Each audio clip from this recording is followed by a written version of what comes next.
As many of us know, there are plenty of historic steam engines, historic diesels, trolleys, you name it, that are preserved today, either in operating condition or on static display in a museum somewhere.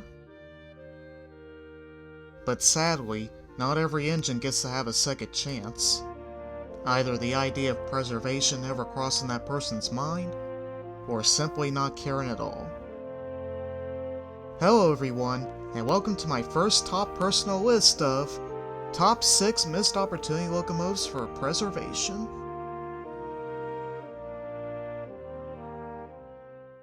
Number 6. The Salsbury. This engine was one of 5 440 American types built for the Western North Carolina Railroad. They would haul passengers and freight from Salsbury, North Carolina up to then Henry Station near Old Fort. In the 1870s, well after the Civil War was finally over, it was later decided that an extension to the line would be necessary, as when trains stopped at Henry Station, the passengers would deboard and get on a stagecoach up to Ridgecrest and on to Asheville. In the summer of 1877, when they wanted to speed up construction on the 1,800-foot Swannanoa Tunnel in Ridgecrest, Major James Wilson, the chief designer and engineer of the project, ordered the only wood-burning locomotive to be moved from Henry Station to the western portal of the tunnel, in this case the Salsbury. The engine was picked up off the tracks by convicts on both sides, walked over several feet, and put on temporary rails spiked directly to the ground. With help from oxen and mules, they pushed and pulled the engine from Henry Station, through the mountain division, and finally to the western portal of the tunnel. When they put it back on real rails, the engine helped move carts of dirt and rocks out of the tunnel. When the two convict crews finally met in the middle after hammering through so much earth on March 11, 1879, James Wilson sent a telegraph to U.S. Senator Zebulon Bard Vance, who supported the project a few years earlier, saying, "Daylight entered Buncombe County today through the Swannanoa Tunnel. Grade and centers exactly." When the line to Asheville and later Murphy was fully completed in 1890, the Salsbury and her siblings continued working for the railroad till eventually being pulled from service. It's unknown what happened to them exactly, but no doubt them and the Salsbury got cut up for scrap. The railroad, however, still operates today under Norfolk Southern, and seen a few steam excursions on it over the years. And the legacy of the Salsbury would be told in books by the man of Stephen R. Little, who did the Mighty Locomotive, Tunnels, Nitro Convicts, and many more. And as of recent, a little monument was placed at Andrews Geyser, honoring the people who worked and risked their lives building the railroad. Stephen would also go on to portray a railroad convict, retelling the story of the construction on the line and mentions of the Salsbury. We was told to go walk down the path, follow Boston all the way to Henry Station to the depot. So that's what we did. We got down there and there was the depot and there was the Salsbury. The Salsbury was the only locomotive that was assigned to this area for this work. And they gathered us right beside the Salsbury. And Major Wilson was standing right there. Number 5. Buster Keaton's Stevensons Rocket. This replica of the famed rocket locomotive, built by George and Robert Stephenson in 1829 for the Rainhill trials at the Liverpool and Manchester Railway in England, as well as the consist, were made from scratch by art director Fred Garbarn in famed silent actor Buster Keaton's studio near Los Angeles, California, for his first feature-length film, Our Hospitality. The replica in the movie would be mostly used in a scene when Buster's character, Willie McKay, sets off to Rockville to reclaim his father's estate. The scenes with the train were shot in Truckee, California. And let's just say it was some journey through those Blue Ridge Mountains.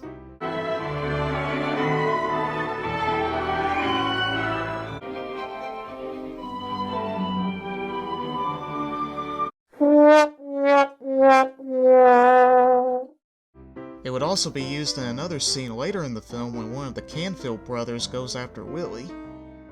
After the movie wrapped up filming and released in 1923, the engine would go on to make its second and last film appearance in the 1925 film The Iron Mule by Keaton's mentor, Roscoe Arbuckle. Sadly, however, the whereabouts on the replica are unknown, but there are plenty more replicas as well as the original rocket still around today in both the United Kingdom and the United States. One of them also in operation at the Locomotion Museum in Shondon, County Durham, UK. The rocket would also make more media appearances, this time in Thomas the Tank Engine material. Starting in the 35th Railway Series book by Christopher Awdry titled Thomas and the Great Railway Show, and in the 2013 special King of the Railway, where it would appear as a character named Stephen. As already mentioned, the whereabouts of the rocket replica as well as its contents from the film is still a mystery. But for now, we'll just have to wait and see if it will eventually be found one day and put on display for the general public, rail fans, and Buster Keaton fans alike. That is, if it wasn't already scrapped or if the elements haven't taken their toll on it over time, making it impossible to cosmetically restore it too. Number 4. ETWNC number 9 and number 11. These two 460 engines were built by the Baldwin Locomotive Works in Philadelphia, Pennsylvania, for the East Tennessee and Western North Carolina Railroad in the mid-1910s. The other three being number 10, number 12, and number 14. These engines would operate on the line between Johnson City, Tennessee and Cranberry, North Carolina, to haul iron ore from the mines at Cranberry back to Johnson City.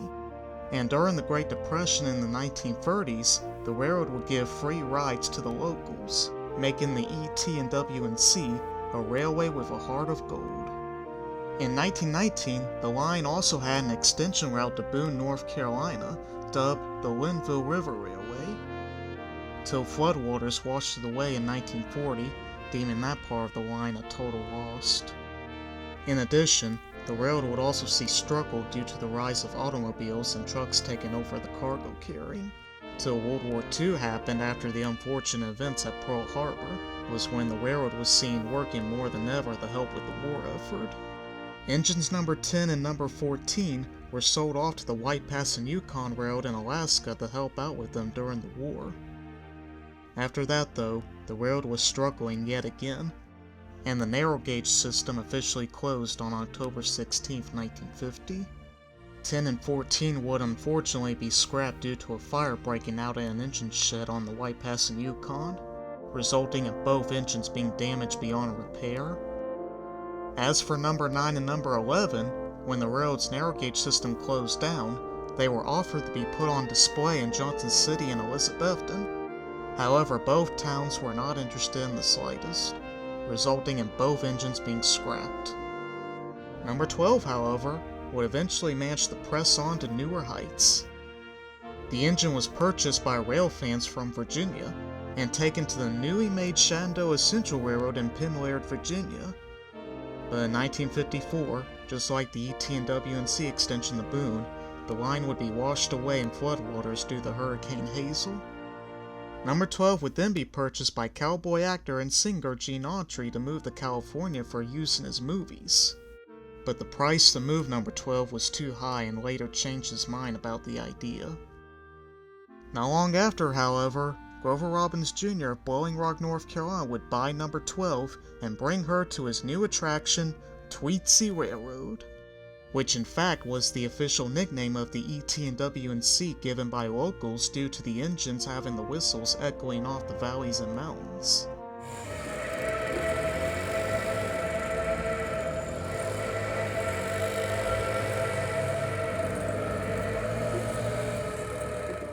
As well as a new railroad being built not too far from the end-of-line station in Boone before the washout in 1940.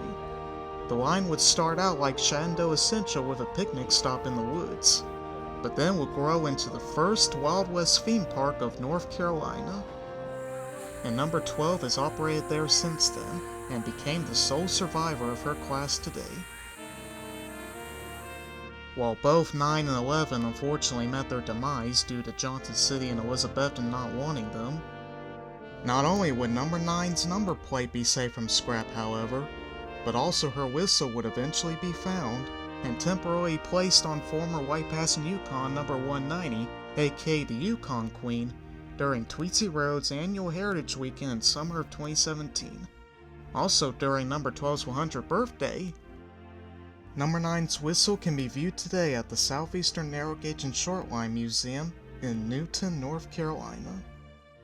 And number 11's builder's plate would be saved and put on display in Tweetsie's memorabilia room, open to the public during Tweetsie's Heritage Weekends.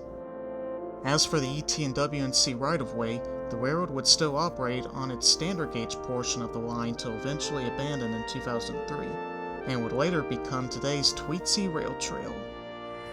As well as that, the narrow gauge line going through the Doe River Gorge would have tracks relayed and turned into an amusement park for a while during the 1960s. And then later became today's Doe River Gorge Ministries, with train rides going to the gorge itself. It's interesting to think that if number 9 and number 11 made the preservation, then we would have had 3 survivors from the original ETWNC Railroad, one of them in continuous operation.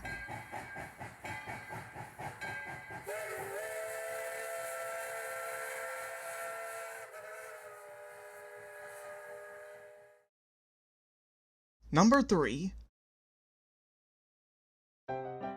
Oregon Pacific and Eastern Railway 440s. Engine number 3 was built by the Cook Locomotive Company in 1886, and engine number 5 built in 1881 by the Baldwin Locomotive Works for the Oregon Pacific and Eastern Railway in Cottage Grove, Oregon. These engines would be best recognized in Buster Keaton's film, The General, based on the 1862 Civil War event known as the Great Locomotive Chase, and the book by one of the raiders, William Pittenger. With number 3 portraying the General and number 5 portraying the Texas, both modified to look the part, and a third engine, the number 8, purchased by Keaton for the film, originally named the Comet but then changed to the Columbia. The locomotives will be used throughout the film, especially when reenacting the chase itself, when Buster's character Johnny Gray pursues after the raiders when capturing the General, and unknown to him, Annabelle Lee as well.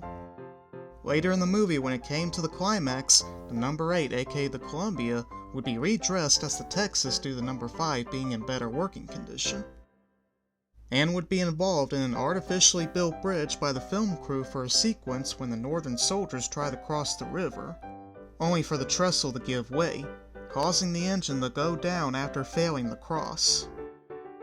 A dummy would be used in the engineer's seat, and spectators would come to watch the scene being shot, only for some women to faint afterwards, thinking it was a real person in the cab.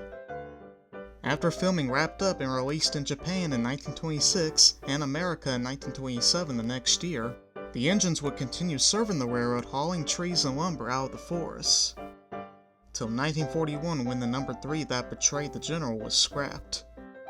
As for the Columbia, just like the diesels and the buses from the 1993 film The Fugitive, it would sit in the Raw River after its use in the bridge collapse scene, till the engine was salvaged for World War II purposes. As far as research goes, I don't know what happened with the engine that portrayed the Texas, but it probably ended up scrapped as well. As much as these engines didn't make it to preservation, the engines that would be used in Walt Disney's version of the Great Locomotive Chase from 1956, on the other hand, would be around today, such as the William Mason that portrayed the General, the Lafayette that portrayed the Yonah, both at the B&O Railroad Museum in Baltimore, Maryland, and the Inyo that portrayed the Texas would be in occasional operating condition at the Nevada State Railroad Museum in Carson City, Nevada. And of course, we can't forget to mention the original General in Texas, still around today. The General being on display in Big Shanty, now Kennesaw, Georgia, aka the very place where it was stolen by Andrews Raiders in 1862, and the Texas now on display at the Atlanta History Center in Atlanta, Georgia. The right-of-way of the Oregon Pacific and Eastern is now the Roe River Rail Trail, And the right-of-way used in Disney's version, the Tallulah Falls Railway in Georgia, would go on to continue freight service till March 10, 1961, when it was sold for scrap. Buster originally planned to film the General on the original right-of-way from Kennesaw to Chattanooga, where the actual chase happened, but plans for that failed through. And also planned to rent the real General for the film, which at the time was on display in the Chattanooga terminal, but the owners denied, thinking it would be inappropriate for a Civil War engine to appear in a comedy. The engines from the General may have not made the preservation, but still gave spectacular performances for future generations to watch and enjoy. Number 2. Mount Mitchell Railroad's shays and climaxes. The Mount Mitchell Railroad started as a narrow-gauge logging road in Black Mountain, North Carolina in 1911 by the Dickey and Campbell Company, and ended near the summit of Mount Mitchell, highest point east of the Mississippi River. The first trainload of logs and timber came down the mountain to the sawmill at Black Mountain in 1912, even having motion pictures documented on the line, and premiering the films at the Grove Park Inn near Asheville. Unfortunately, the films were never recovered, and it would become lost media. Later, the line was sold to the Pennsy and Crockett Company in 1913.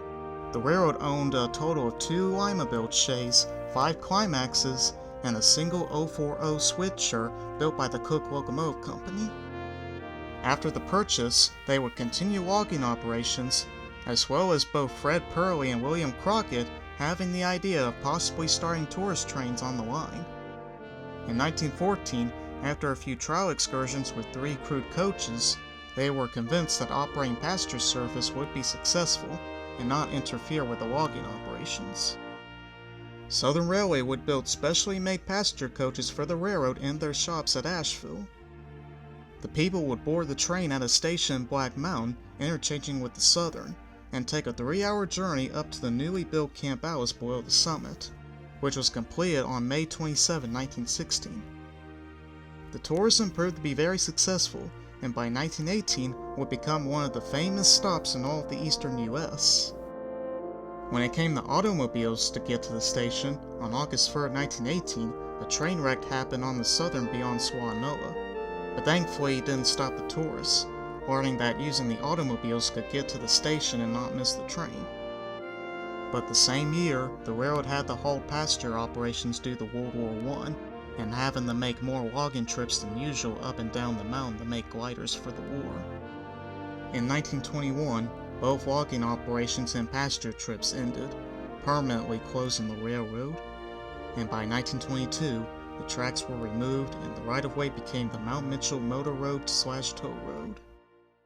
As of today, parts of the right-of-way near the summit of Camp Alice is now a hiking trail, and a single marker near Black Mountain. All the locomotives and rolling stock after the railroads changed the tow road would eventually be scrapped. I'm not really sure if they would have been sold off to other logging railroads, but most climaxes and shays would be scrapped by the 1930s. However, rusted bits and pieces of the original Mount Mitchell locomotives would be found and put on display at the Presbyterian Heritage Center in Montreat near Black Mountain, as well as owning a realistic in-scale layout of the original railroad. And one of the existing narrow-gauge climaxes used for other logging rail lines, the number 3, is now on display at the Cradle of Forestry in Brevard, North Carolina. Also, a little-known fact involving that engine: by 1982, it was proposed to possibly bring the Mount Mitchell Road back, and have Climax number 3 be the new engine for restoration and operational purposes. The engine had its cosmetic restoration at the Tweetsie Railroad shops in Blowing Rock. However, plans eventually died as funding prospects proved too remote, and the town of Ridgecrest not wanting the railroad being near the watershed, and to top it all, possibly having to dig a tunnel under the Blue Ridge Parkway. The railroad and the engines may be gone, but the Cass Scenic Road in Cass, West Virginia does similar trips to this day up to Bald Knob Mountain, also using shays and a single climax.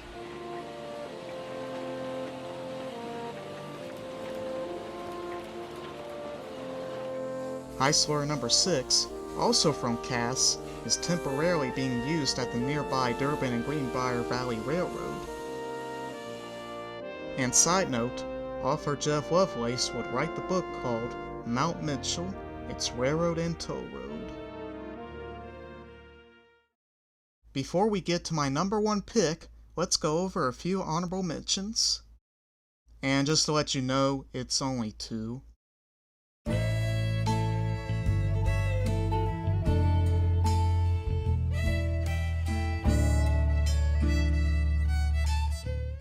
Yep, wasn't kidding. Anyways, without further ado, the number 1 pick on this list is Southern Railway 1380. This engine was one of 27 462 PS4 steam engines built by Alco Locomotive Works of Schenectady, New York. For the Southern Railway between 1923 to 1924, 1380 and her siblings would go on to pull passenger trains for the railroad. After the previous batch of locomotives, the PS1 to PS5, could not handle the longer and heavier passenger trains at the time. Later on in 1941, 1380 would be streamlined into a green, silver, and gold paint scheme by German industrial designer Otto Cutler for one of Southern's famed passenger trains, the Tennessean, that ran from Washington, D.C. to Memphis, Tennessee, where the train would then be handed over to the Norfolk and Western Railway and be pulled by the Class J's. Otto would also be known for designing the Hiawatha for the Milwaukee Road. And unlike her siblings, 1380 would be the only steam engine on the Southern to be streamlined. But when the railway eventually dieselized, 1380 would do other passenger trains till later being retired in the summer of 1953. Still in its streamlined appearance, it, as well as most of its siblings, would later be scrapped. Number 1401, however, would survive the scrapper's torch and would go on display at the National American Railway Museum in Washington, D.C. as the sole survivor of her class. With the Tennessean passenger train also retiring in 1968, as of recent times in 2021, in Spencer, North Carolina, Norfolk and Western 611 would do photo sessions at the North Carolina Transportation Museum, reenacting the Tennessean train it once pulled with the other Class J's at the time. With all that being said, this is why I think 1380 would make the number 1 spot on this list. Because of her being the only PS4 engine on the Southern to ever streamline, being in charge of pulling the Tennessean, and just being a unique steam engine that was definitely a missed opportunity for preservation. Now that we made it to the end of this list, I'll point out that I know this probably won't be as professional as the other ones done by rail fans, but for the most part I think it'll be decent in my opinion. And before you ask, no, I'm not sure if I'll do another one of these, but for now, let me know in the comments on what you think of this video, and feel free to mention on what you think was a missed opportunity for railroad preservation. Thank you guys for watching, and see y'all later.